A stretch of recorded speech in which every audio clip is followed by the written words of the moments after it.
Balance tasks where the body's center of pressure must be voluntarily moved under accuracy constraints represent functional balance tests characterized by components of static as well as dynamic balance.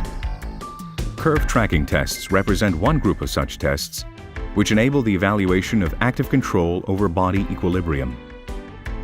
The curve tracking motor task requires active shifts of the COG above the base of support in one plane, forward-backward or left-right, where the dynamics of this shift are defined by a generated curve fed back to the subject.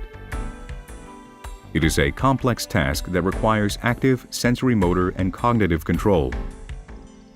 Before entering the curve tracking test module, make sure that the weights and limits of stability for the measured subjects have been acquired. Enter the curve tracking test from the main window by clicking on the Curve Tracking button. As with the organization of all the MARS test modules, the interface is divided into a left setup panel, a right analysis panel, a bottom measurement panel, and the central signals and results area.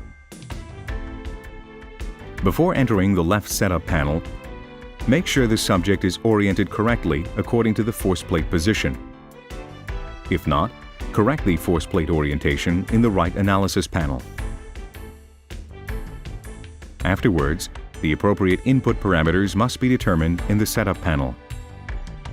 These are stance position, where you can choose among parallel stance, semi-tandem stance, tandem stance, single leg stance on the left leg, or single leg stance on the right leg. Then determine the length of the task in seconds under the Duration drop-down menu. For dual tasks during measurement, you can choose among without an additional task, an additional mental task, 297, 294, 291, 288, 285. or an additional motor task.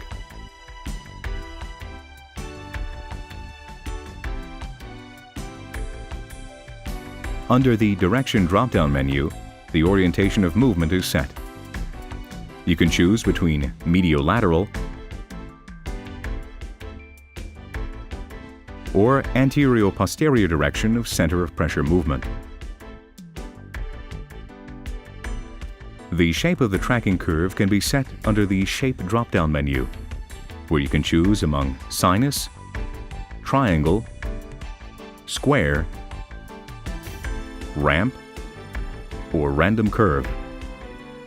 Random curves can also be constructed under the Settings section, for which please refer to tutorial number 3. The position of the upper extremities can be defined by hands positioned on the hips, hands free, hands across the chest, or hands behind the neck. To define the footwear, you can choose among barefoot, running shoes, walking shoes, or high heels. To start with the measurement, click on New Measurement.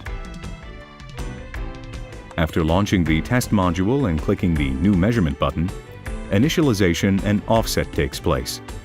At that time, the subject should not be on the force plate. If necessary, the measuring mode can be cancelled by pressing the Cancel button. Before starting with the measurements, the subject must assume an appropriate initial position, which is determined by the input parameter. The subject's focus should be directed towards the computer screen. The goal of the task is to move the center of pressure as accurately as possible over the selected curve. Initiate the measurement by pressing Start.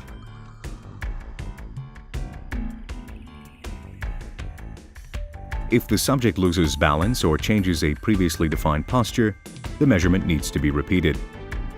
The measurement stops automatically after the determined period.